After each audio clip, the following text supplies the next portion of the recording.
안녕하세요. 오늘 추계 수양에 또 많은 분들이 봉사하러 가시고 해서 좀 자리가 비는 것 같습니다.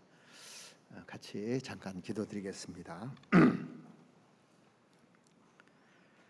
사랑과 은혜가 많으신 우리 아버지 하나님, 우리를 죄 가운데서 구원해 주시고 또 이 땅에서 주님의 복음과 함께 마지막 시대에 살아갈 수 있도록 은혜 베풀어 주심에 참으로 감사를 드립니다. 우리에게 늘 은혜와 사랑과 진리를 제공해 주시는 주님, 저희들이 주님께서 붙잡아 주심으로 말미암아 이렇게 서 있고 또 하나님을 사랑하는 마음 가지고 살아갈 수 있도록 은혜 베풀어 주심도 너무나 감사를 드립니다. 지금 이 시간에 공주 수양관에서 추계 수양회가 진행되고 있습니다. 말씀을 전하시는 목사님들, 또 상담하시는 그 전도인들, 주님께서 능력을 주시었고 또 말씀을 듣는 모든 분들 간절한 마음으로 말씀을 들어서 이번에 많은 영혼들이 구원받을 수 있도록 하나님 도와주시옵소서. 그리고 그곳에서 봉사하는 형제 자매님들에게도 건강을 허락해 주셔서 추계 수양회를 통해서 하나님의 큰 역사가 일어날 수 있도록 하나님 도와주시옵기를 바랍니다. 이제 이번 주부터 또 명절이 시작됩니다.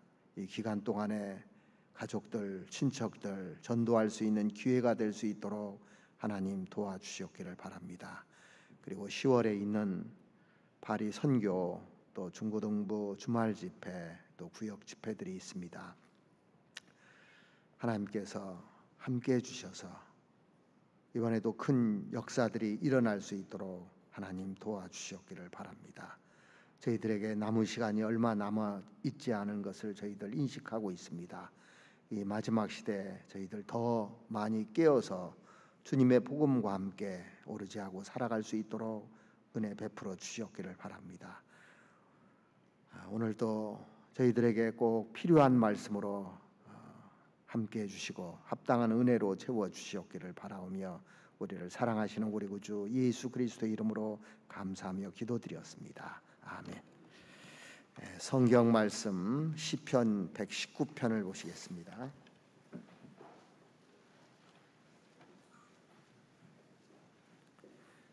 (119편) 27절부터 32절까지 제가 읽어드리겠습니다.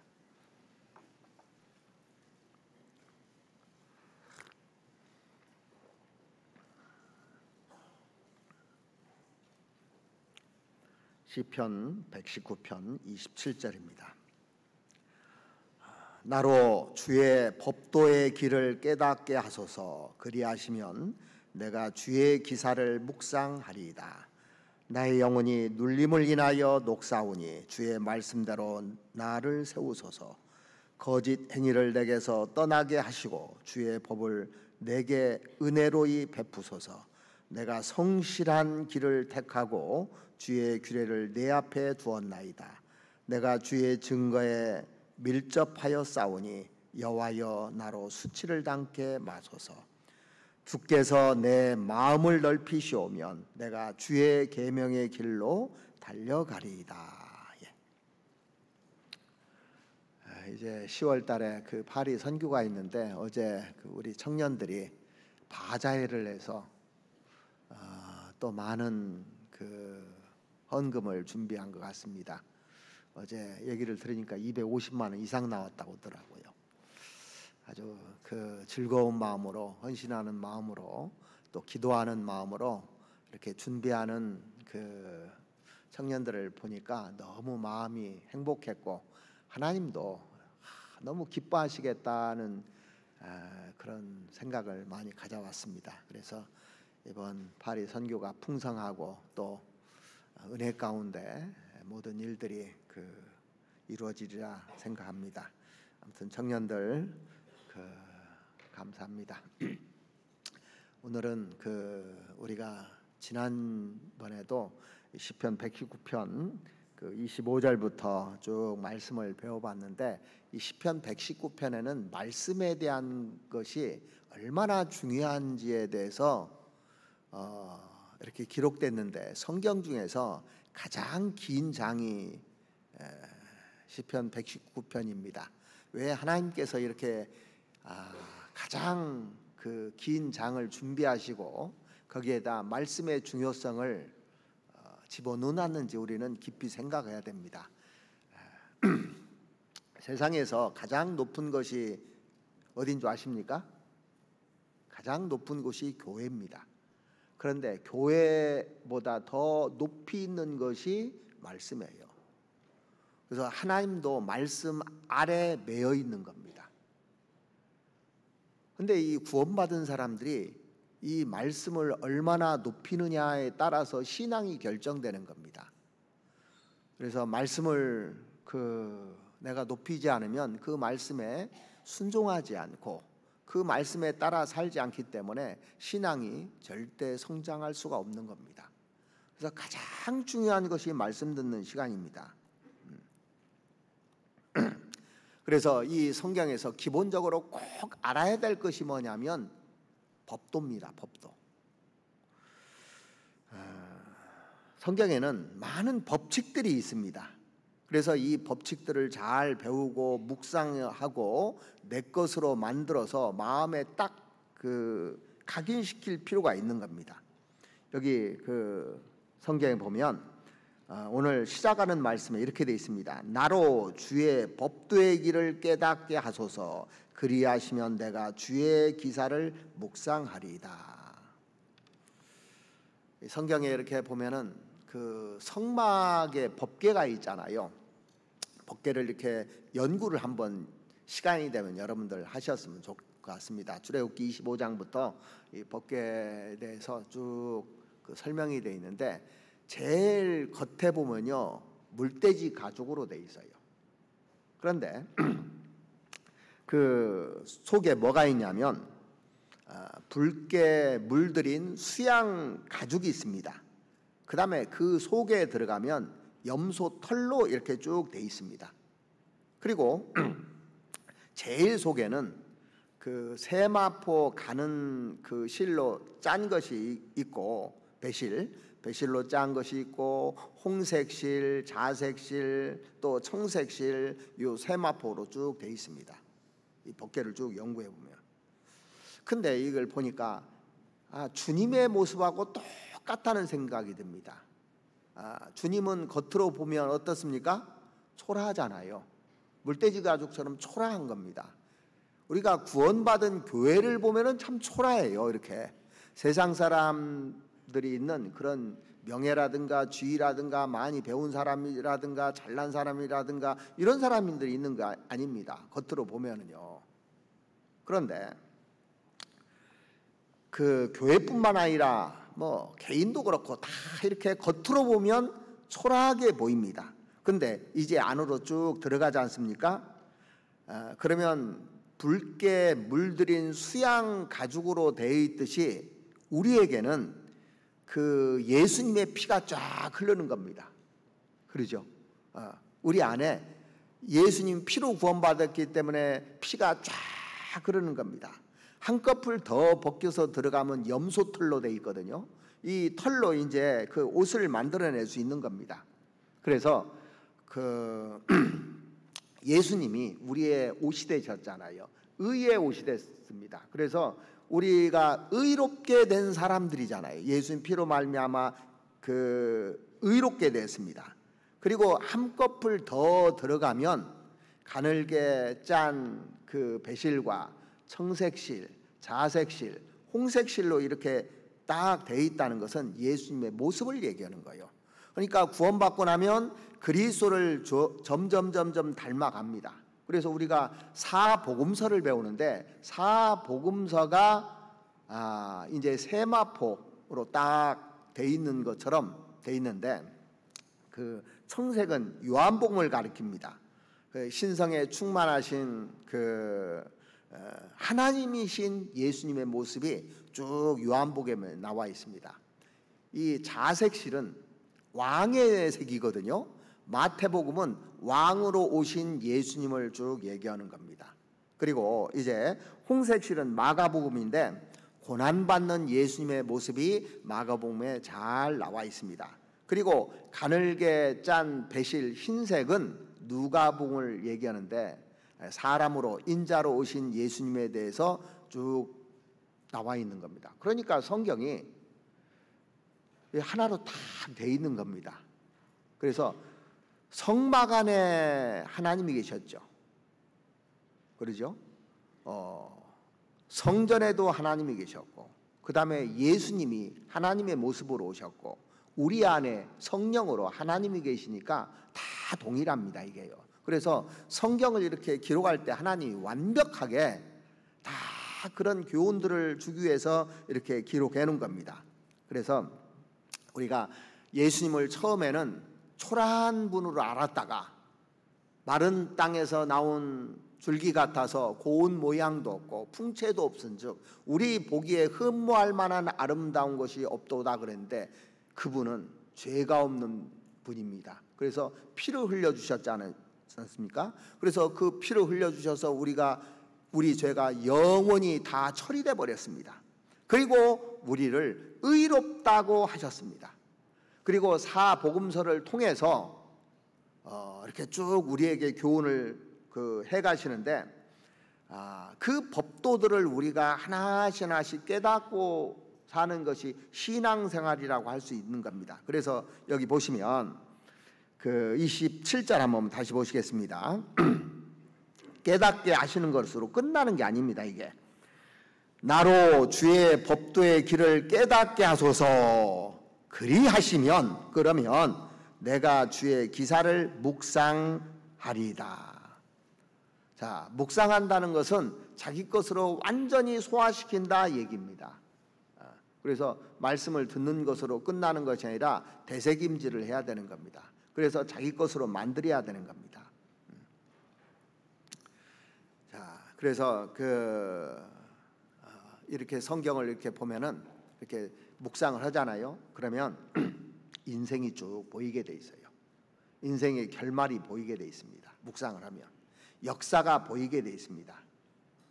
앞으로 세상이 어떤 식으로 될지 다 보이게 돼 있습니다. 진짜 묵상하고 알잖아요. 이게 보여요. 이게. 자, 의사들 한번 보십시오. 그 분야에 몇 년 동안 자기 분야의 전공을 공부하지 않습니까? 그러면 환자를 보면요 진단이 나와요. 그리고 이 사람이 살 것인지 죽을 것인지 의사가 보면 압니다. 이게.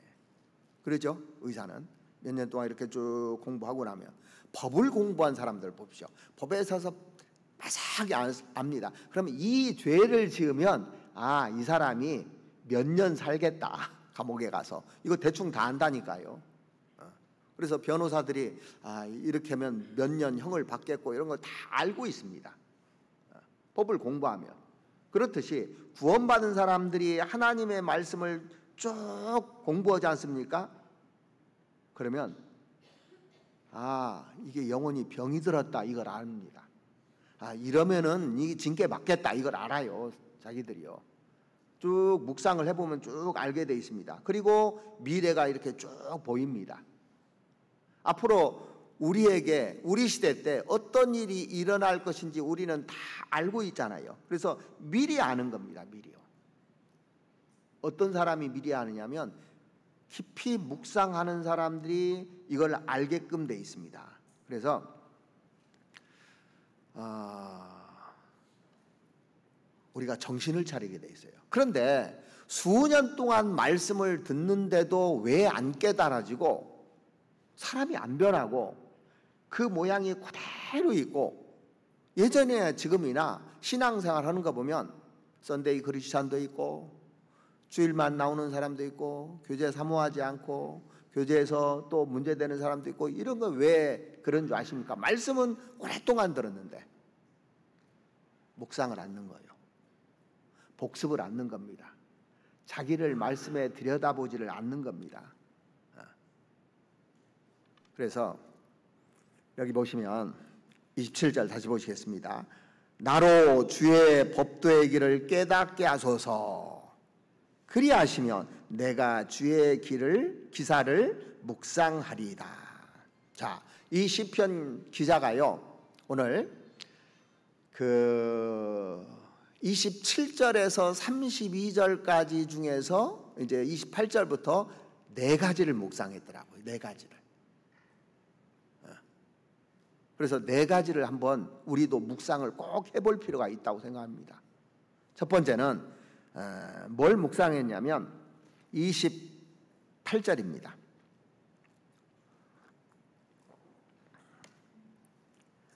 나의 영혼이 눌림을 인하여 녹사오니 주의 말씀대로 나를 세우소서. 자, 하나님의 말씀을 쭉 묵상하다 보니까 하나님, 내 영혼이 눌림이 있는데 이걸 세워주소서. 눌림이 있다는 걸 묵상한 거예요. 자기가 신앙생활하면서 참 눌림이 있다는 겁니다. 눌림이라는 것은 짐이잖아요. 짐. 신앙생활하는데 영혼에 짐이 있다는 겁니다. 자, 눌림이라는 것은 우리가 부담이잖아요. 우리가 신앙생활하는데 나한테 부담되는 게 있습니까? 없습니까? 있어요. 내 가족이 구원 안 받잖아요? 그러면 더 그것이 짐이 됩니다. 내 자녀가 신앙생활을 제대로 못하지 않습니까? 구원받았다는데 더 눌림이 있는 거예요. 이걸 묵상하는 겁니다. 이런 눌림이 있는데 묵상을 하는 거예요. 이 성경에 보면 신앙의 선배들이 전부 다 눌림이 있었다는 것을 알 수 있어요. 우리가 욥기를 읽어보잖아요. 욥기를 읽어보면 욥은 영혼에 큰 눌림이 있었던 겁니다. 그래서 욥이 이런 얘기를 합니다. 욥기 여기 표시해 놓으시고 욥기 7장을 한번 찾아보시겠습니다. 욥기 7장 11절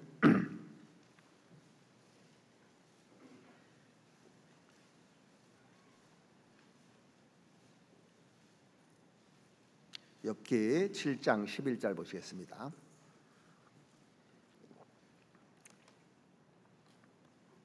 그런즉 내가 내 입을 금하지 아니하고 내 마음의 아픔을 인하여 말하며 내 영혼의 괴로움을 인하여 원망하리이다.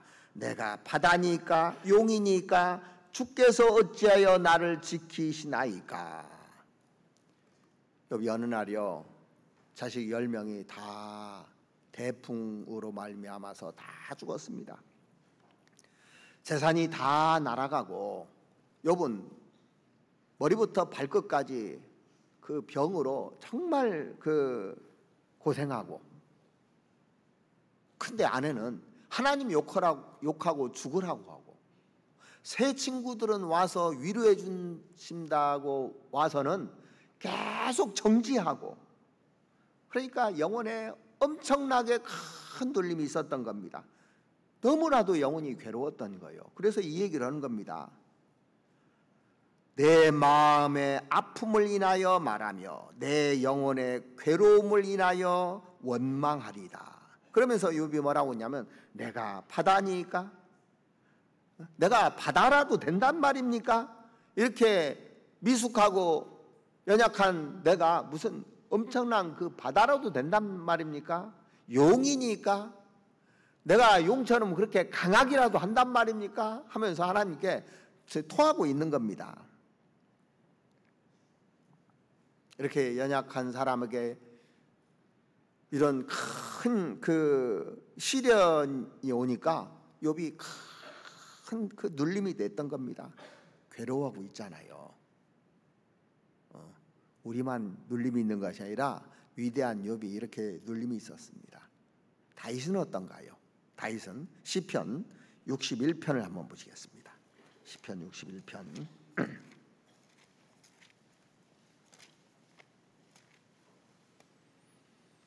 61편 1절 말씀 보시겠습니다.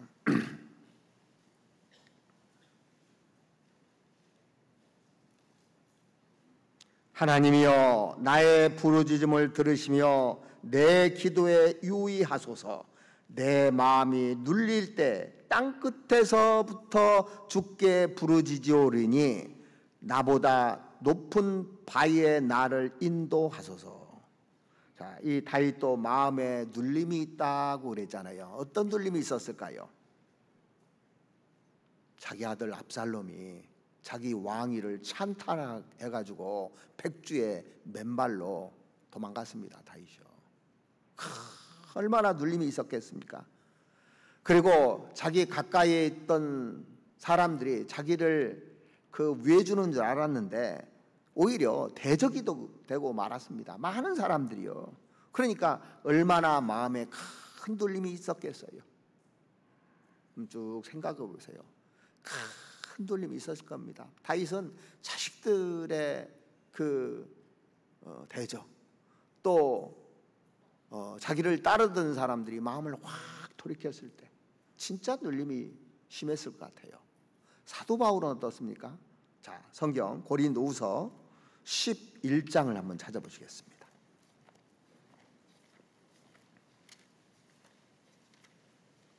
11장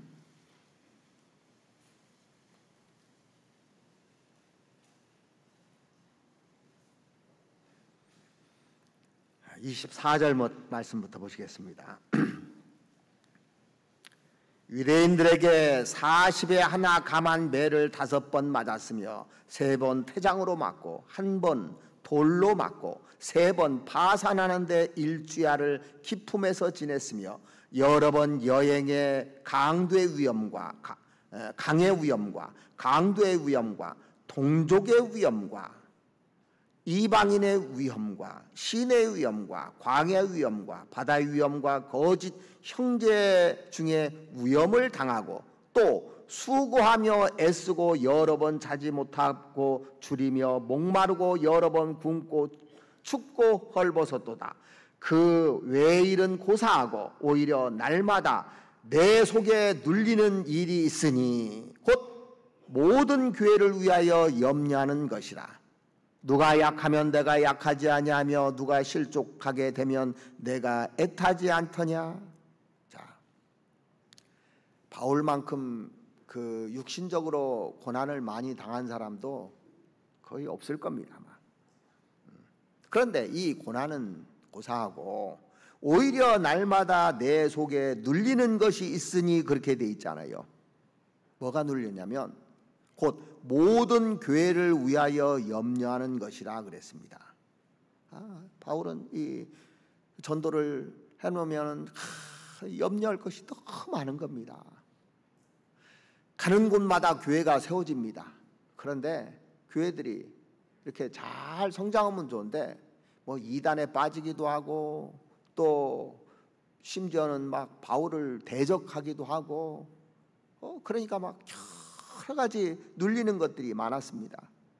구원받은 사람 중에 누가 약하면 내가 약하지 아니하며 누가 실족하게 되면 내가 애타지 않더냐. 이런 교회에 대한 교회가 잘 되면 좋은데 그러지 못할 때 눌림이 있는 겁니다. 이게요. 저도 이제 이렇게 같이 목회를 하면서요. 그런 눌림들이 있는데 얘기는 못하지만 눌림들이 있는 거예요. 전도가 안 되면 전도가 안 되는 거, 사람이 제대로 서지 못하고 또 신앙생활 제대로 못하면 그런 데에 대한 눌림. 그러니까 자식이 하나인 사람, 둘인 사람, 열인 사람 많을수록 눌림이 많은 거예요. 직장에서도 그냥 직원보다도 그 위에 직급이 있는 사람들, 계속 올라가는 사람들이 더 눌림이 있고 사장님이 제일 눌림이 있을 겁니다. 집안에서도요. 애가 이렇게 어렸을 때 부모 밑에서 뛰놀고 할 때 눌림이 안 생깁니다. 그런데 동생이 하나가 생기면 눌림이 돼요. 동생이 어디서 맞고 왔어. 그러면은 형이 눌림이 됩니까 안 됩니까? 내가 그 책임 못 졌다는 눌림이 된다니까요. 동생이 맞기만 해도. 학교에서 같은 반인 형하고 학교에 다니는데 동생이 맞았다고 합시다. 그러면 형이 눌림이 될까요 안 될까요? 그 조그만 애들 눌림이 되는 거예요. 이게 부모가 자녀를 키울 때도 다 잘 되면 좋은데 한 자녀만 잘못돼도 눌림이 있습니까? 없습니까? 한 자녀만 잘못돼도요. 10 중에 하나만 잘못돼도요. 늘 그 한 아들 때문에 눌림이 되게 돼 있는 겁니다. 그래서 우리가 신앙생활하면서 눌림이 없는 것이 비정상입니다. 사실은요. 예수님도 보십시오. 예수님도 십자가를 앞두고 얼마나 큰 눌림이 되셨으면 내 아버지요 만일 할 수 있거든 할 만하시거든 이 잔을 내게서 지나가게 하옵소서. 그러나 나의 원대로 마옵시고 아버지의 원대로 하옵소서. 예수님도 십자가를 앞에 두고 눌림이 되었잖아요. 오늘 그 시편 기자도요 정말 시편 읽어보면 눌림이 얼마나 많은지 모릅니다.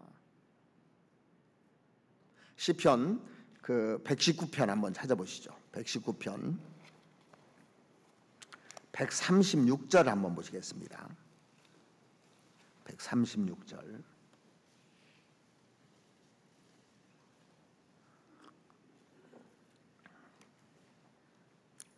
저희가 주의 법을 지키지 아니하므로 내 눈물이 시냇물같이 흐르나이다.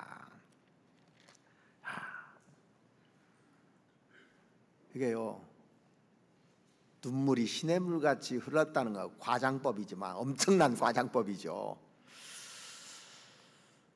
그런데 정말 이런 마음으로 이 다윗이 지냈던 것 같아요. 하나님을 알았으면 좋은데 하나님 뜻대로 살았으면 좋은데 저희가 그러지 못할 때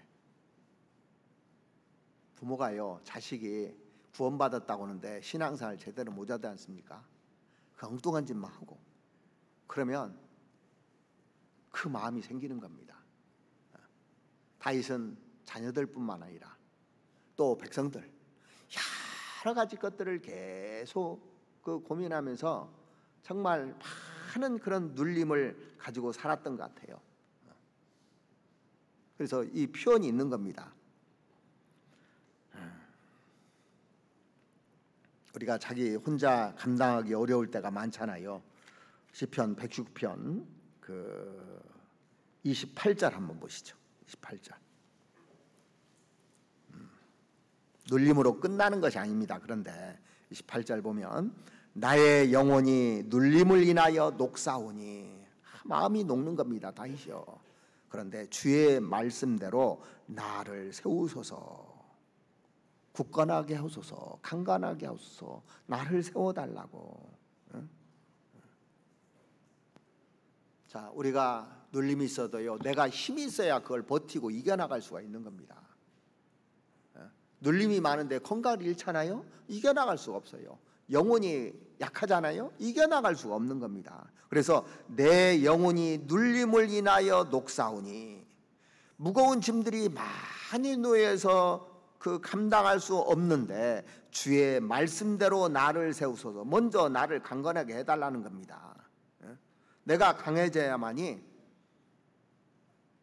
이 눌림에서 벗어날 수 있기 때문에.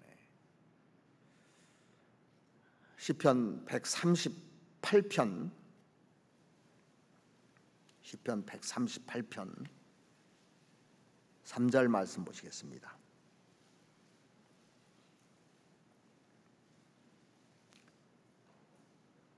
내가 간구하는 날에 나를 세워달라고 이렇게 간구하는 날에 주께서 응답하시고 그러면 하나님은 응답해 주신다는 겁니다.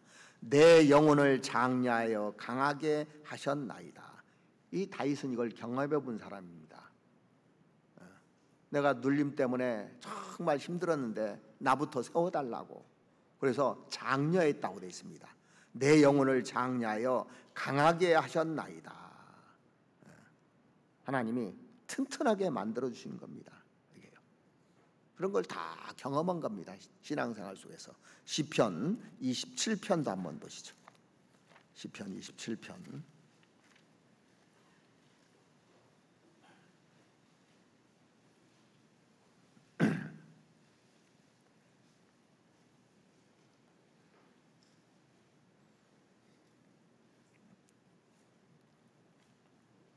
13절입니다.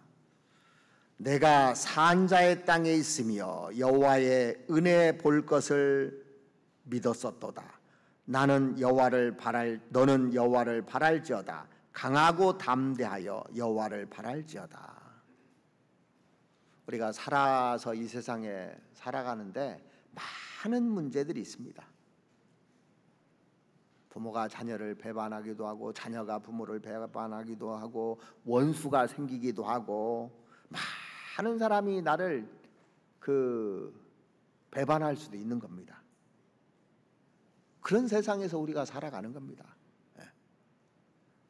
그래서 내가 산자의 땅에 있으며 여호와의 은혜 볼 것을 믿었도다. 왜 우리가 그런 것들을 많이 겪냐면 전부 다 아담 후손이기 때문에 그래요. 죄인들이기 때문에 완벽한 사람이 하나도 없습니다. 너는 여호와를 바랄지어다. 그렇기 때문에 여호와를 바랄지어다. 강하고 담대하여 여호와를 바랄지어다. 그래서 우리 영혼이 하나님으로 강해질 필요가 있습니다. 다른 것으로 강해지는 것이 아닙니다. 저는 항상 이런 생각을 합니다. 문제는 항상 오게 돼 있다고. 가정에서도 그렇고, 직장에서도 그렇고, 교회에서도 그렇고, 사람이 사는 곳에는요, 문제는 항상 오게 돼 있어요. 문제가 없는 곳은 세상에 하나도 없습니다. 아담 자손이기 때문에. 그렇게 예산을 세우고 시작을 해야 되는 겁니다. 문제를 그러니까 피할 수는 없는 겁니다. 이게 문제 없는 세상에서 살겠다? 어디 가면 되냐면요, 저 무덤 가면 돼요. 거기는 문제 없어요.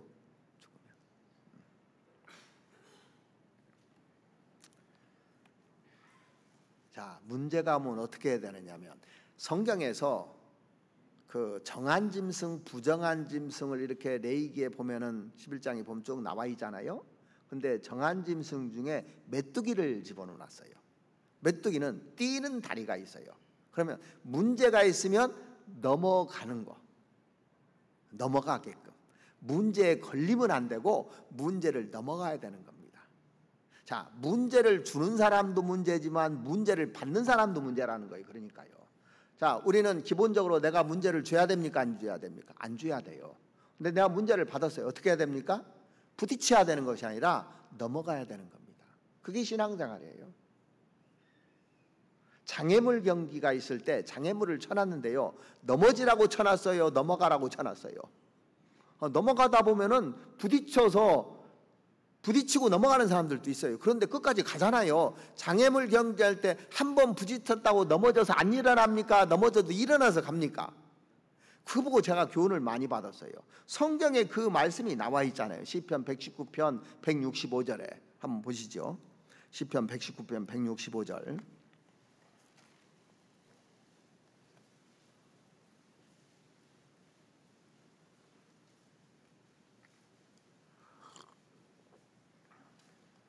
주의 법을 사랑하는 자에게는 큰 평안이 있으리니 저희에게 장애물이 없으리로다. 장애물이 없기는요, 장애물 계속 있죠. 근데 장애물이 없으리로다는 게 뭐냐면, 장애물이 있지만 장애물을 넘어갈 수 있다는 얘기입니다. 어떤 사람만이? 주의 법을 사랑하는 사람만이, 주의 힘의 그 능력을 받은 사람만이. 그러니까 힘이 있으면요, 문제가 있어도 봉사 꾸준히 해요. 어떤 사람은 내가 누구 자매 때문에, 누구 형제 때문에 봉사 못하겠다, 그런 분이 있죠. 그러니까 주의 법을 사랑하는 것이 아니고 자기 의로 봉사하는 사람입니다. 그거는요. 영혼에 힘이 없으면요, 어떤 문제가 생기면 불평하고 원망하고 넘어져 버려요. 그래서 우리가 영혼이 장려될 필요가 있습니다. 뭘로 장려되느냐? 말씀밖에 안 되는 겁니다. 이게요. 주님을 진짜 사랑하면요, 하나님이 힘을 주게 돼 있어요. 그래서 넘어갈 수 있게끔 만드는 겁니다. 그래서 다윗은 이런 마음에 눌림이 있었던 거예요. 눌림에서 나를 세워달라고 이런 걸 묵상한 겁니다. 그걸 계속 묵상하니까 그런 것이 왔을 때 다 넘어갔잖아요, 다윗은요. 그래서 위대한 사람이 된 겁니다. 넘어가야 위대한 사람이 되는 거예요. 그래서 우리가 신앙생활하면서 문제를 다른 사람에게 주지 않는 것이 내 일입니다. 주지 말아야 돼요. 문제를 누가 줬어요. 그러면 문제를 받으면 안 되고 넘어가야 되는 겁니다. 이게 신앙생활입니다. 부딪혀서 다투고 싸우고 해서 내가 최후되면 되겠느냐고요. 그럼 신앙 망하는 거잖아요. 그래서 가끔 보면은 어떤 사람이 교제에 떨어진 사람 나중에 몇 년 있다, 심지어는 몇십 년 있다 얘기 들어보면요, 누구 때문에 내가 문제돼서 그때 교회에 안 나왔다고 그러더라고. 누구 때문에. 그러니까 주의 말씀이 살아가는 것이 없었던 거예요. 사실은요, 자기 문제입니다. 이해 가시죠? 그 다음에 이 다윗이 또 묵상했던 것이 뭐냐면 거짓 행위를 내게서 떠나게 해달라고 묵상을 했습니다. 시편 119편 29절 말씀 보시겠습니다.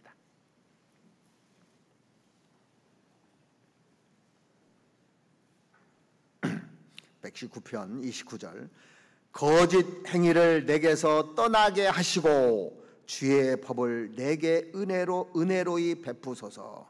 여기 보시면 거짓 행위를 내게서 떠나게 하시고, 사람이 신기한 것은요, 참 눌림을 가지고 이제 영적으로 아주 강건해지고 튼튼해지고 주의 일을 열심히 하려고는 간절한 마음을 가지잖아요.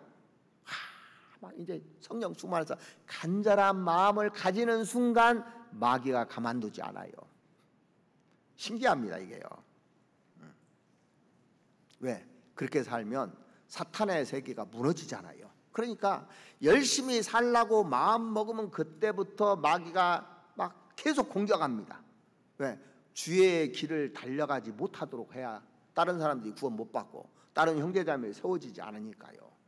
하나님의 일은 잘 되고 자기 일은 무너지니까 마귀가 맹 공격을 하는 겁니다. 그래서 거짓 행위를 내게서 떠나게 하시고 그랬습니다. 열심히 살면요, 마귀 타켓이 됩니다. 그래서 마귀가 이제 열심히 살면 와서 뭐라고 귀에다 속삭이는 줄 아십니까? 다 버려도 괜찮으니까 하나만 받아들여. 그래, 그렇게 해. 그렇듯이 너 이거는 안 되잖아. 너 돈 좋아하잖아, 돈. 너 명예 좋아하잖아, 명예. 그거 버려가지고 무슨 재미로 살 거야? 너 가지고 있는 취미 있잖아, 취미. 그거 잡아야지. 딱 하나만 허용하게 만들지 다 그만두게 만들지 않아요. 그러니까 우리가 신앙생활하면서요, 딱 하나 때문에 문제돼서 다른 게 다 무너지는 것이죠, 다 문제되는 사람은 없습니다. 여기에요. 구원받은 사람은요, 자기 명예심, 자존심 이런 것들. 그래서 이 거짓 행위를 내게서 떠나게 해달라는데 그걸 딱 가지고 있는 겁니다. 그거 하나가 다 무너뜨리는 거예요. 그거 하나가. 근데 그걸 인식을 못해요. 내가 다른 거 잘한다고 착각합니다. 내가 이렇게 잘하는데 왜 나를 못 알아주나, 이런 사람 가끔 있잖아요. 왜 교회가. 근데 이게 다 이 하나 때문에요, 다 무너지는 겁니다. 우리가 지난 시간에도 배웠잖아요. 신앙에 망하는 지름길이 뭐냐, 개인주의라고요. 그거 하나가 사람을 쾌락으로 만들고 하나님에 대한 무관심주의로 만들고 죄가 이제 끌려다니게 만들고, 또 이 사고가요, 절대주의인 사고에서 상대주의인 사고로 만들고, 그리고 스스로 잘난 체하고, 막 이제 그래 용감해지고, 그래서 안 되면 뇌물을 쓰고, 하나 때문에 망하는 겁니다. 하나 때문에. 그래서 내가 다스리지 못하고 내가 알지 못하는 하나 허용하는 게 뭐 있는지 이거 찾아내야 되는 겁니다. 그래서 다윗이 이런 기도를 한 겁니다. 응? 거짓 행위를 내게서 떠나게 하시고 주의 법을 내게 은혜로이 베푸소서 그랬습니다. 우리 시대는 용납과 관용의 시대입니다. 자꾸 허용하는 시대예요. 그런데 하나님은 분리입니다. 교회라는 것은 구별된 무리입니다. 하나를 허용하지 않습니까? 그러면 엄청난 것들이 다 밀려와서 그 다음에는 마귀가 완전히 무너뜨립니다. 댐에 구멍 하나가 났어요. 그거 하나가 댐을 무너뜨리는 거잖아요. 그러니까 내가 거짓되에 가지고 있는 것이 뭔가, 사람이 그래서 정직하여 하나님이 쓰시는 거예요. 이 진짜 중요한 겁니다. 그래서 시편 기자가 29절 보시면 거짓 행위를 내게서 떠나게 하시고 주의 법을 내게 은혜로이 베푸소서 그랬습니다. 주의 법을. 주의 법이 중요한 겁니다. 은혜로이 베푸소서.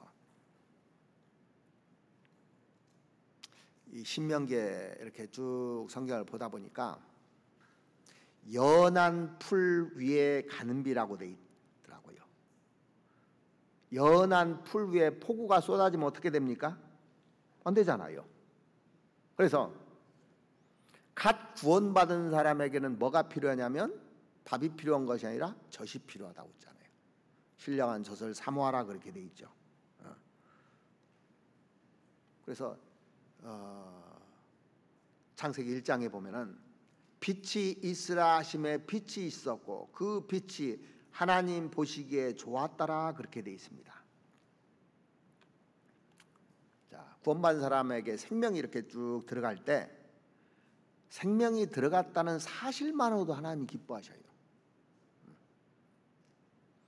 자, 그러니까 우리가 자식이 그렇게 말썽 부리다가요, 아빠, 내가 이제부터 공부하기로 했습니다. 말만 들어도 기뻐요. 아직 안 했는데. 그러죠?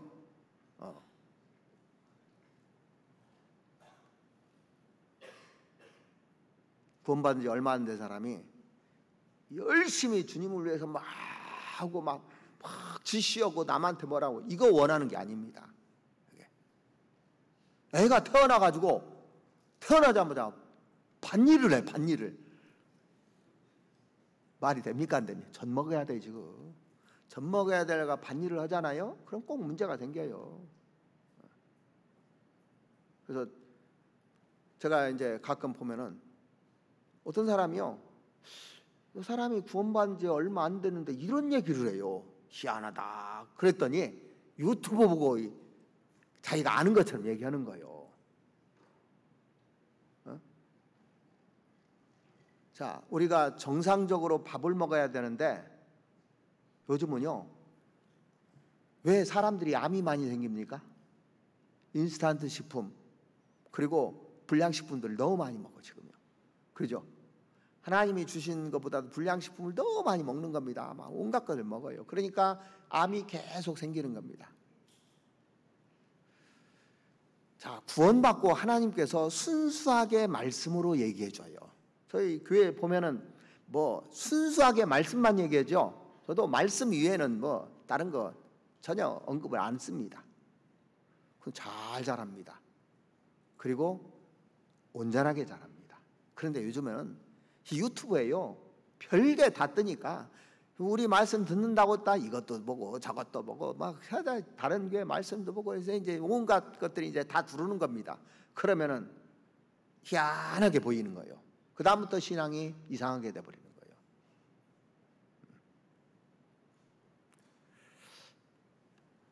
거예요. 제가 지금도 보면은 저 처음 구원받았을 때 매일 성경만 봤습니다. 왜? 볼 게 없으니까. 몽골에 갔을 때요, 처음에 가니까 전부 다 성경만 보더라고요. 중국 선교하는데 전부 다 성경만 봐요. 근데 어느 날인가부터 몽골에 이제 가정에 신방을 갔더니요, 갑자기 신방 간 집에서 TV를 틀어줘요. 우리는 TV 보다가도 신방 오면 TV 끄야 되는 게 정상입니까? TV를 틀어주는 게 정상입니까? 끄는 게 정상인데 TV를 틀어주는 게 뭐냐면 귀한 손님이 왔다고 TV를 틀어주는 거예요. 뭔가 했더니 우리나라 드라마를 틀어주더라고. 저는 알지도 못하는 드라마를. 옛날에 저 어렸을 때요, 시골에서 사람들이 막 모여들으면 집에 TV 한 집 있는 집에 TV를 틀어줘요. 그래서 여로도 본 생각나고, 뭐 이런 거 본 생각이 납니다. TV를 틀어주잖아요. 똑같더라니까 그게요. 뭐가 중요한지를 모르는 겁니다. 구원받고 나서도. 지금은 이제 그 나중에 이제 중국에 가봤더니 오늘날 무슨 성경을 안 읽어요. 전부 다 드라마 보는 겁니다. 한국 드라마. 우리나라도요. 전부 다 이제 유튜브에 관심이 많아가지고 그쪽에 다 그러라고 성경 볼 시간이 없는 겁니다. 이게요. 생각해 보십시오. 유튜브 보는 시간이 많은지, 핸드폰 보는 시간이 많은지, 성경 보는 시간이 많은지. 그래서 교제하다가 저 이상하다. 보면은 엉뚱한 거 보고 그걸 얘기하는 겁니다. 그래서 거짓 행위를 내게서 떠나게 하시고 주의 법을 내게 은혜로이 베푸소서. 주의 법을 이렇게 듣고 읽고 또 행하고 이래야 이제 은혜가 되는데 교제할 때 은혜가 자꾸 사라지는 거예요. 이거 묵상해야 되는 겁니다.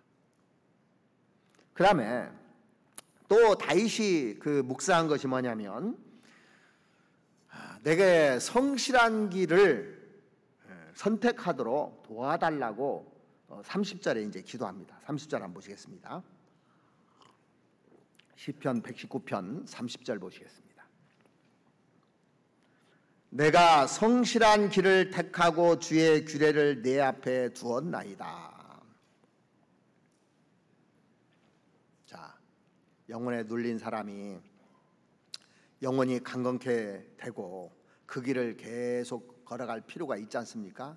그런데 한 번은 자를 수가 있는데 계속 잘해야 되는 겁니다. 그러려면 성실하는 거예요. 세상에서도요, 성실한 사람을 당해낼 수가 없어요. 성실해야 되는 겁니다. 그래서 구원받은 사람은 세상 사람들이 요령을 피고 살던 말던, 그래서 부자가 되든 말든 출세하든 말든 상관하지 말고 묵묵하게 하나님이 정해놓으신 성실한 길을 밟아 가야 되는 겁니다. 제가 신앙생활을 이렇게 쭉 보니까 선택의 문제더라고요. 어떤 선택을 해서 성실하게 살아가느냐에 따라서 결국의 신앙이 결정돼요. 아브라함 이렇게 보십시오. 갈대아 우르에서 나왔는데 너는 본토 친척 아비 집을 떠나 내가 내게 지시할 땅으로 가라 그랬습니다. 그래서 아비 집을 떠났습니다. 선택했잖아요. 그리고 성실하게 가나안 땅까지 왔습니다. 가나안 땅에 오니까 문제들이 많이 생긴 거예요. 이제 아브라함의 목자와 롯의 목자들이 부유하게 되니까 다툼이 생긴 겁니다. 그때 어떤 선택을 성실하게 행했느냐, 여기에서 운명이 결정되잖아요. 롯은 소돔과 고모라 땅에 눈에 보이는 것을 선택한 거예요. 아브라함은 하나님의 길을 선택한 겁니다. 아브라함이 축복을 받게 되잖아요. 이삭과 이스마엘이 있었는데 이스마엘 버리라. 이게 쉬운 일이냐고요. 이삭 바치라. 이게 쉬운 일이냐고요. 그런 선택을 받았을 때 내가 어떤 선택을 할 수 있는가 한번 보십시오. 롯은 소돔과 고모라 가서 신앙이 망해버렸잖아요. 잘못 선택한 거였단 말이에요. 롯과 발음이 헷갈린 것이 룻이잖아요. 룻과 오르바 있어요. 오르바. 그런데 이 룻은 시어머니가 섬기는 하나님의 길을 선택했는데 자기 고향 버리고 자기 친척들 버리고 자기 친구들 버리고 오직 아무것도 없는 하나님의 길을 선택했는데 지금 족보에 오릅니다. 그 선택 하나가 운명을 바꾸는 거야. 영원한 운명을 바꾸는 겁니다. 예수님의 제자들이 여럿 있었습니다. 12명이나 되잖아요. 그런데 이 갈릴리 호수에요, 어부들 많아요. 베드로, 야고보 요한, 안드레 이런 사람들만 어부겠느냐고요. 근데 나를 따라오너라고 하나님이 여기서 성실하게 따라오잖아요. 내가 너로 사람을 낚는 어부가 되게 하리라 그랬습니다. 자, 반대로 생각할 수 있습니까? 있습니다. 이 배를 버리다니요, 내 직업을 버리다니요. 그리고 저는 절대 못 버립니다. 안 갈 겁니다. 그렇게 결정을 했다면 그 사람 이름도 없어요. 베드로라는 이름은 영원히 남잖아요. 선택 하나 때문에. 이런 말 많이 들죠. 게으른 사람은 마귀도 안 쓴다고. 성실해야 하나님이 쓰시는 겁니다. 마귀가 얼마나 부지런한데요. 마귀만큼 부지런한 존재도 없을 겁니다. 그래서 마귀에게 배울 거 딱 그거예요. 부지런해야 되는 거, 성실해야 되는 겁니다. 사도 바울이 구원받고 나서 얼마나 성실하게 살았는지 모릅니다. 근데 원래 그 사람이 성실한 사람이더라고. 구원받기 전에 유대교에 있었는데 이 사람이요, 예수 믿는 사람들 잡아다 죽이는데 앞장섰던 사람이에요. 그래서 공문을 받아가지고 외국까지 가서 예수 믿는 사람들 잡아다가 죽이는데 앞장섰던 사람입니다. 이 사람이요. 근데 구원받고 나서 그 성실을 하나님이 쓰시는 겁니다. 그러니까 하나님이 어떤 사람 스카우트하는 줄 아십니까? 성실한 사람 스카우트해요. 회사에서도 성실한 사람 스카우트되잖아요. 하나님은 능력 있는 사람을 원하는 것이 아니라 성실한 사람, 정직한 사람, 이런 사람을 스카우트하는 겁니다.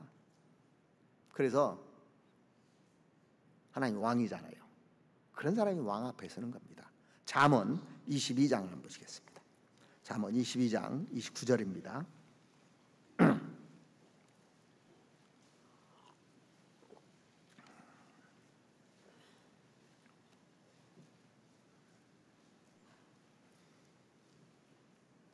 내가 자기 사업에 근실한 사람을 보았느냐? 이런 사람은 왕 앞에 설 것이요 천한 자 앞에 서지 아니하리라. 그러니까 왕 앞에 서는 사람이 누구냐면 성실한 사람입니다. 근실한 사람. 세상에서도 성실한 사람을 요구한다면 하나님은 더더군다나 그러죠. 그 성경에 보면 야곱은 진짜 성실한 사람이잖아요. 진짜 성실한 사람이 야곱입니다. 그 처가살이 20년 동안 얼마나 열심히 했습니까? 눈코 뜰 새 없이 지냈다고 돼 있어요. 이게요. 그러니까 부자 된 거예요, 사실. 그러니까 그 성실함이 뭐냐면 좋은 데 쓴 겁니다. 왜? 축복을 빼앗는데 다 쓰는 겁니다. 축복. 여기에 성실한 거예요. 그러니까 그런 가지고 축복 빼앗는데 상대는데 여기다 투자를 해야 되는 겁니다. 이 성실한 것을. 그런 욕심은 좋은 겁니다. 그래서 성경의 일꾼들의 특징을 보면 전부 다 성실한 사람이지 게으른 사람, 나태한 사람, 이런 사람은 하나님이 들여다 쓰지 않아요. 잠언 24장 30절 한번 보시죠.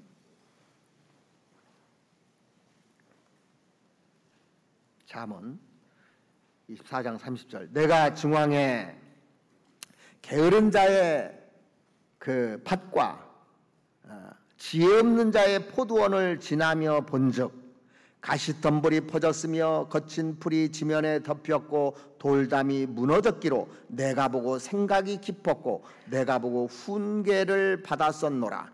내가 좀 더 자자 좀 더 졸자 손을 모으고 좀 더 눕자 하니 내 빈궁이 강도같이 오며 내 곰핍이 군사같이 이르리라. 솔로몬이 한 번은 길을 지나가는데 포도원을 봤는데 굉장히 좋은 포도원이었거든요. 그런데 이 포도원에 가시덤불이 이렇게 퍼지고 거친 풀들이 덮였고 돌담이 무너졌다는 겁니다. 포도원을 잘 간수했으면 좋은 포도들이 다 맺었을 텐데 왜 이렇게 망가졌느냐? 이유는 딱 한 가지라는 겁니다. 좀 더 자자, 좀 더 졸자, 좀 더 손을 모으고 더 눕자. 게을러서 생긴 일이에요. 포도 망해버렸다는 거예요. 이사야서 5장에도 보면 하나님께서 극상품 포도주를 심었는데 들포두가 맺히면 어쩌면요 그랬습니다. 왜? 이기주의가 발동돼서 이 포도 망쳤다는 겁니다. 잠언 31장에 보면 현숙한 여인 나오죠. 얼마나 부지런한 여인인지 보십시오. 하나님을 위해서, 이웃을 위해서, 가족을 위해서, 그리고 자기는 제일 나중이에요. 그리고 우리가 성경에서 보지 않습니까? 신앙이라는 것은 말씀을 지키고 말씀을 붙잡아가는 겁니다. 그래서 요한계시록 3장 10절 말씀해 보시면 내가 나의 인내의 말씀을 지켰은즉 또한 내가 또한 너를 지켜, 그렇게 돼 있어요. 우리가 인내라는 건 성실하게 인내잖아요. 그렇게 꾸준히 지키면 하나님도 날 지켜줍니다. 여러분들이 성실하게 신앙생활 하지 않습니까? 주일날, 수요일날, 구역모임, 조모임 이런 모임들 지키잖아요. 그럼 하나님이 나를 딱 지켜요. 언제까지? 주님 오실 때까지 이 교회 안에서 안 떨어지게 지킵니다. 그런데 내가 지키지 않으면 중간에 낙오자가 되는 겁니다. 그럼 나중에 상이 없어져요. 그래서 오늘 본문에 시편 119편 30절 다시 보시겠습니다.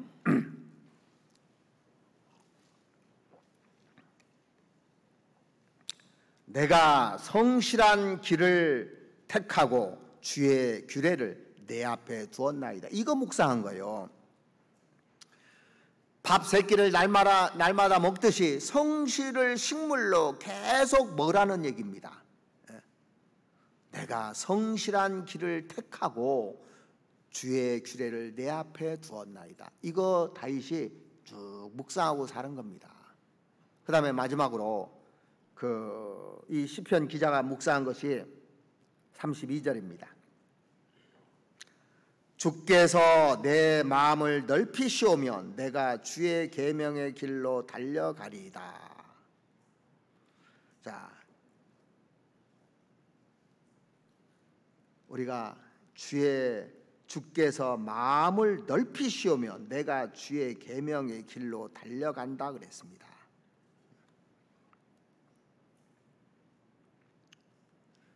제가 저번에도 말씀드린 것 같은데 신앙생활이라는 것과 믿음과 신앙생활이 뭐냐면 믿음은 하나님의 말씀을 약속의 말씀을 믿는 게 믿음이에요. 그러면 신앙생활이라는 것은 이 약속의 말씀을 붙들고 가는 게 신앙생활입니다. 그대로. 그래서 그 앞에 31절 보시면 내가 주의 증거에 밀접하여 싸우니 이 밀접하였다는 것이 붙었다는 겁니다. 말씀에 붙어 25절에 있는 것처럼 붙어 싸우니 붙어 싸우니 여호와여 나로 수치를 당케 마소서. 그러니까 하나님의 말씀에 딱 붙어서 그걸 지키고 가면요 수치를 안 당하게 돼 있어요, 사람이요. 그리고 주께서 내 마음을 넓히시오면 그러겠잖아요. 그럼 어떻게 하면 마음이 넓어질까? 어떻게 하면 마음이 넓어질까요? 자, 하나님의 이 말씀에 확신을 가지면 마음이 넓어져요. 신기합니다. 확신을 안 가지면 마음이 좁아져요, 이게. 자, 우리 교회에서 말씀하는 것에 대해 확신이 없잖아요. 말씀이 좁아져서 비판합니다. 근데 이 말씀보다 더 좋은 게 없다는 확신이 딱 가잖아요. 그럼 마음이 쫙 넓어집니다. 보세요. 그러니까 구원에 대한 확신이 딱 있으면 그 다음부터 마음이 넓어져요. 구원에 대한 확신이 없지 않습니까? 그럼 마음이 자꾸 흔들리고 좁아지게 돼 있습니다. 지옥이라는 것이 확실히 있으면요 마음이 넓어져요. 이게 다 믿어지면요. 그리고 재림한다는 것이 확실하잖아요. 그러면 마음이 넓어지게 돼 있습니다. 천국에 대해서 확실하잖아요. 마음이 넓어지게 돼 있어요, 이게요. 왜? 거기 가면 다 보상해 줄 테니까. 보세요. 이 땅에서 막 문제들이 많이 있잖아요. 억울한 일도 많이 있잖아요. 그럼 마음이 좁아지죠. 그럴 때 마음이 좁아져요, 사람은요. 그런데 주님이 그때 가서 내 모든 것을 다 밝혀주시고 내 눈물을 씻겨주신다는 생각을 딱 갖는 순간 마음이 넓어져요. 좁아졌다가. 저도 그런 적 많거든요. 그거 딱 생각하니까 마음이 쫙 넓어지는 겁니다. 그래서 성령의 역사를 딱 경험하잖아요. 성령이 하는 역사를 확신을 가지면 문제가 안 됩니다. 그 다음에 마음이 넓어져요. 자, 우리들이 왜 서로 문제가 되고 하느냐면 성령의 역사를 경험을 못하는 겁니다. 그러니까 마음이 딱 좁아지는 겁니다. 그리고 결정적으로요, 고난을 당해야 마음이 넓어져요. 고난을 당하고 나면 마음이 쫙 넓어져요. 욥이 마음이 얼마나 넓어졌겠습니까? 다윗이 그 모든 것을 통과하고 나서 마음이 얼마나 넓어졌습니까? 그러니까 마음이 넓은 사람이에요. 그러니까 다윗이 죽을 때 자기 아들 솔로몬에게 한 유언이 뭡니까? 열왕기상 2장에 보면 너는 대장부가 되라고 그랬어요. 대장부가 되라고. 그 유언 남겼습니다. 쫄장부가 아니라, 쫄장부는 마음이 좁잖아요. 대장부가 되라. 마음을 넓혀주시면 이거보다 행복한 것이 없습니다. 제가 예전에 C.S. 루이스의 글을 이렇게 보니까 사람이 즐거움 속에 살 때는 하나님이 속삭이고, 즐거울 때는 말씀을 들으면요, 말씀이 속삭인답니다. 평범하면 말씀하시고, 평상시 우리가 있을 때는 말씀이 평상시에는 말씀하시고, 그 다음에 그 사람이 고통 가운데 있을 때는 외치신다 그랬더라. 그 말이 공감이 딱 되더라고요. 내가 즐거울 때는 말씀이 그냥 자장가처럼 속삭여. 그냥 평상시에는 그냥 말씀하시는 거예요. 근데 고난 가운데 있으면요, 말씀이 콱콱 들어와요. 외칩니다. 외쳐요.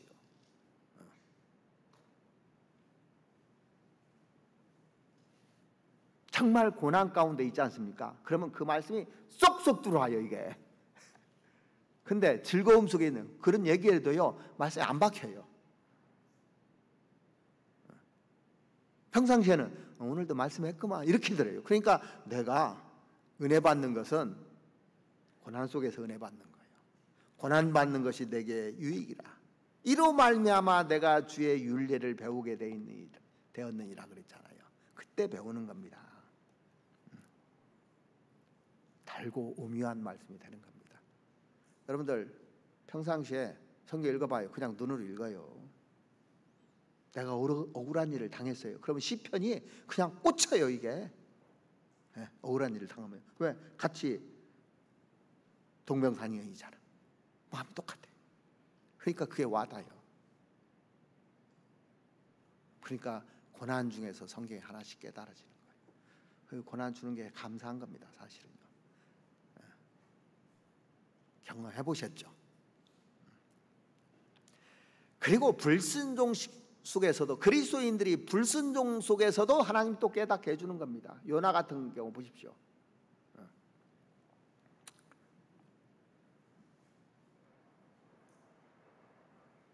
니느웨로 가라고 했더니 어떻게 해요? 다시 도망가 버리잖아요.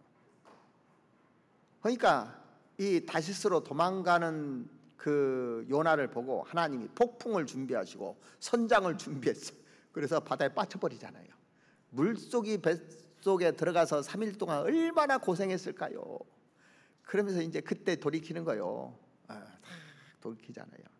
죽을 고비를 이렇게 주면서 하나님이 이르셨구나. 그러니까요, 징계를 통해서도 우리가 배울 수 있고, 징계를 통해서도, 고난을 통해서도 배우고, 말씀을 통해서도 배우고, 성령의 역사로 배우고, 많은 걸 통해서 마음이 그런 것들을 주는 이유가 마음을 넓혀주려고 그런 겁니다. 마음이 넓어지는 거예요. 이렇게 쭉. 그러니까 그런 것이 없고, 신앙생활이요, 주일만 왔다 딱 하면 고난 하나도 없어요. 세상하고 타협해서 세상 사람들하고 같이 어울리잖아요. 그 사람들하고 같이 비유 맞춰주고 또 하면 고난 없습니다. 그런 말씀이 주일날 와서 들어도 그냥 말로 들리지 하나도 꽂히는 게 없습니다. 그렇게 사실랍니까? 내가 열심히 살면요 마귀도 역사하거든요. 역사하지만 하나님께서 나를 정금같이 만들어줍니다. 집게들 하나씩 제하면서. 그래야 마음이 넓어져요. 왜 아가씨들보다 어머니들이 마음이 넓어요? 자식을 키워서 그래요. 고난을 많이 당해서. 다른 거 없습니다. 다른 비결이. 마음이 이렇게 쭉 넓어지는 겁니다. 전도하다가 고난을 많이 당한 사람 있잖아요. 마음이 넓어져요. 가면 갈수록요.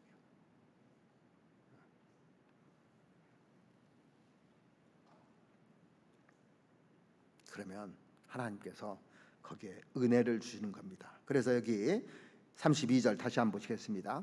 주께서 내 마음을 넓히시오면 내가 주의 계명의 길로 걸어가리다가 아니고 달려가리다 그랬습니다.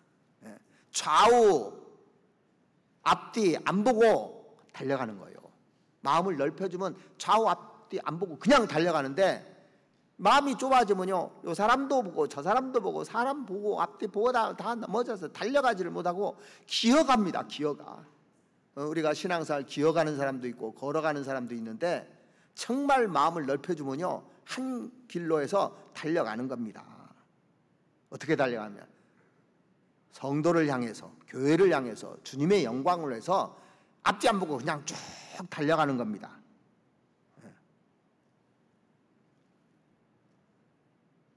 마음을 넓혀주면 이게 자꾸 넓어져요.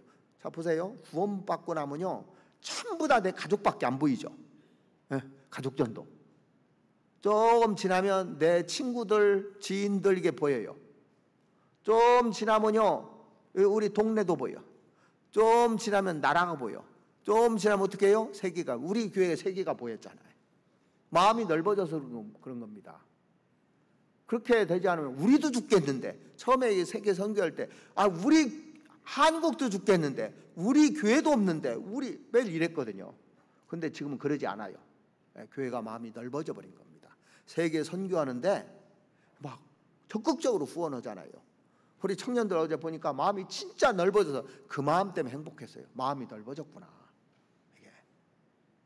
그래서 자원해서 본인들이 비싼 게 주고 사서 내놓고 또 다 또 사고 자기 돈 써가면서 마음이 넓어졌구나 이게. 주께서 내 마음을 넓히시면 내가 주의 계명의 길로 달려가리다 그랬습니다. 그래서 사도 바울이 나의 달려갈 길과 주 예수께 받은 사명 곧 하나님의 은혜의 복음을 전하려 함을 마치려 하면은 증가하는 일을 마치려 하면은 나의 생명을 조금도 귀한 것으로 여기지 아니하노라 그랬는데, 자기 생명 목숨 걸고 달려가는 거예요. 마음이 넓어져서 그런 겁니다.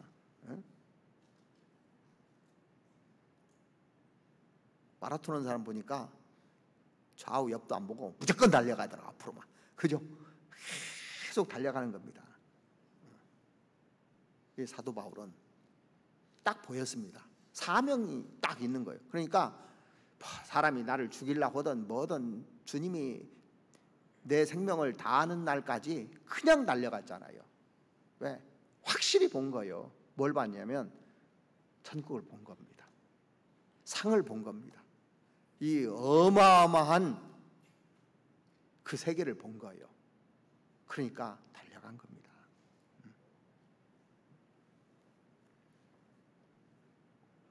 사업하는 사람들 이렇게 보면요, 마음이 넓어진 사람들은 딱 돈 가는 길이 보여요. 우리나라 삼성 같은 경우도 그 이병철 회장님 계실 때부터 이건희 회장, 지금 이재용 회장까지 있는데요. 옛날에요, 이 반도체에 투자해야겠다고 옛날부터 계획한 겁니다. 이게 다 보인 거예요. 마음이 넓으니까 세계가 보이는 거예요. 세계가. 그래서 세계를 상대로 해서 장사를 하잖아요. 처음에는 구멍가게에서부터 시작한 저 현대도, 자동차 정비소에서 일했던 현대도 이렇게 자꾸 넓어져서 지금 세계 수출해서 한국 자동차가 뭐 미국에서도 인기가 최고 좋고 막 어떻게 이렇게 됐냐고요. 이렇게 마찬가지입니다. 우리 교회도 조그맣게 시작했는데 어떻게 이렇게 세계를 이렇게 다 품고 있느냐고요. 마음이 넓어진 거예요. 마음이 넓어지면 달려갈 수가 있는 겁니다. 그래서 지금 해외 선교 헌금이요 1년에 150억씩 나가요. 해외에. 마음이 넓어져서요. 우리들 마음이 넓어져서 헌금을 하고 거기다 투자를 하잖아요. 이만큼 마음이 넓어졌다는 거예요. 그러면 달려갈 수 있는 겁니다. 영적으로도 눈이 딱 열리지 않습니까? 그러면 상 받는 것이 보이니까 달려갈 수 있는 겁니다. 이게. 거기다 투자하는 겁니다. 달려가리다 그랬어요. 성경에. 빌립보서 2장을 보시겠습니다. 빌립보서 2장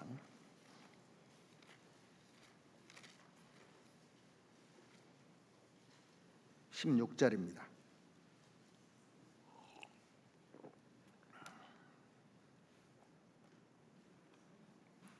빌립보서 2장 16절. 생명의 말씀을 밝혀 나의 다름질도 헛되지 아니하고 수고도 헛되지 아니하므로 그리스도의 날에 나로 자랑할 것이 있게 하려 함이라. 자, 생명의 말씀을 밝혀 그런데 2번 밑에 보면 붙들어 그렇게 돼 있어요.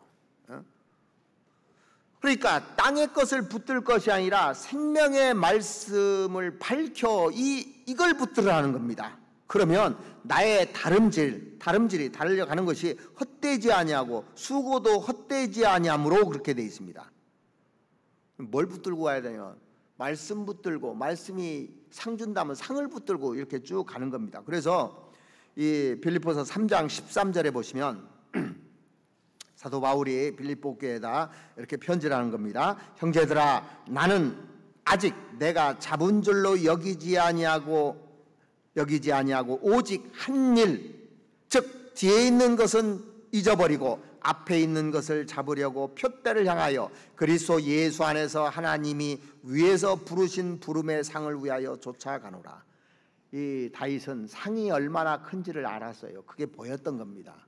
그러니까 딱 한 일, 한 가지 원칙, 한 가지 일만 복음을 위해서만 달려갔다는 겁니다. 뒤에 내가 한 거 다 잊어버리고 앞에 있는 것을 향해서 그리스도 안에서 하나님이 위에서 부르신 부름의 상을 위하여 쫓아가노라 그랬습니다.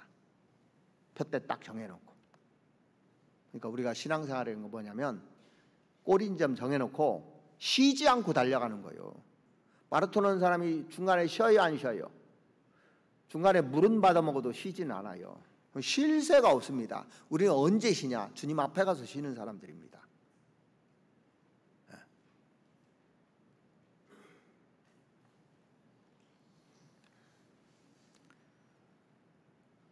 이 시편 기자는 법도를 쭉 묵상해 본 거예요. 그래서 내 영혼에 눌림이 있다는 거, 그걸 잘 넘어간 겁니다. 여러분, 우리도 눌림이 다 있는 게 정상입니다. 구원받으면. 내가 병 때문에 눌린 사람도 있고, 생활고 때문에 눌린 사람도 있고, 전도 때문에 눌린 사람도 있고, 여러 가지 눌린 데 있을 겁니다. 그것 때문에 엎어지는 사람이 아니고 기어가는 사람이 아니고 이걸 넘어가는 사람입니다. 메뚜기처럼. 눌림이 다 있습니다. 그때 말씀으로 나를 세워달라고. 그리고 거짓 행위가 있는가 살펴봐야 되는 겁니다. 그런 거 은혜로 이렇게 달릴 수 있도록 해달라고. 그러니까 한 가지만 허용하면요 계속 몰려듭니다. 이게 한 가지만 딱 허용하면요. 그래서 나에게 약점이 뭔가를 찾아내야 돼요. 이것 때문에 내가 못 달려. 이것 때문에 교회에 불만이 있어요. 이것이 잡혀가지고. 그러면 그 사람 달릴 수 없습니다. 오늘 그 시편 119편에 나와 있는 이거 보십시오. 그 다음에 30절에 보시면 내가 성실한 길을 택하고 주의 규례를 내 앞에 두었나이다. 내가 정말로 성실하게 지금 가고 있느냐. 그래서 우리에게는 달란트가 줘서요 잘 하고 싶어도 안 되는 게 있어요. 근데 자기 달란트에서 성실하면 되는 겁니다. 자기 달란트에서. 그러니까 교회에 와서 내가 뭔가는 성실하게 하는 게 있어야 돼요. 교회 와서 찬양대는 찬양대, 교회학교는 교회학교, 또 뭐 주방 봉사, 뭐 청소, 뭐 여러 가지 있잖아요. 성실하게. 안 되면, 그 능력이 안 되면 성실하게 매일 와서 기도한다든가. 자, 보세요. 내가 술 하나 못 끊어, 담배 하나 못 끊어, 노름 하나 못 끊어, 그러면요, 말씀을 들어도 이게 힘이 하나도 없어요. 안 되게 돼 있어요. 내가 어떤 취미에 빠져가지고 거기에 몰두하잖아요. 안 되게 돼 있어요. 달려가지를 못합니다. 항상 그것이 또 눌림이 돼 있어. 이것도 못하나. 구원받은 사람은 그렇게 돼 있습니다. 지금까지 몇 년인데 해가면서 자기한테 그 왜 안 되느냐면 묵상 안 넣는 겁니다. 말씀 안 보는 거예요. 일단 힘이 없죠. 밥 안 먹는데 힘이 있을 수 있느냐고요. 그러면 말씀을 듣잖아요. 말씀을 또 듣고 계속 반복해야 되는, 반복하면 묵상이 되는 겁니다. 복습을 안 해 일단.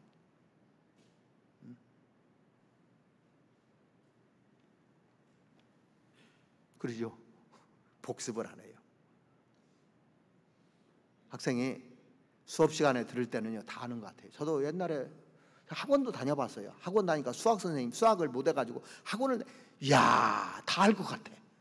그리고 이제 다 안다고 놀았네. 나중에 시험 볼 때는 하나도 몰라. 자기가 풀어보질 않아서요. 비슷한 문제들을 계속 풀어봐야 숫자를 바꿔도 그걸 할 수가 있잖아요. 근데 듣기만 한 거예요. 여러분들이 그냥 말씀을 듣기만 해요, 거의. 그리고 안다고 착각합니다. 복습 안 하네요. 그러니까 묵상할 시간이 없습니다. 그러니까 안 변하는 거, 이거는요. 그러니까 자기를 돌아볼 시간이 없는 거예요. 자, 성경을 볼 때는 하나님이 나한테 무슨 얘기를 하는지, 여기에 하나님에 대해서, 예수님에 대해서, 성령님에 대해서 또 무슨 교훈이 있는지 자꾸 또 보고 또 보다 듣고 하다 보면요, 하나님이 그때 줘요. 그때. 저도 설교할 때요, 본문 한 번 읽고 하면은 이게 되는 게 아닙니다. 수십 번 읽어요.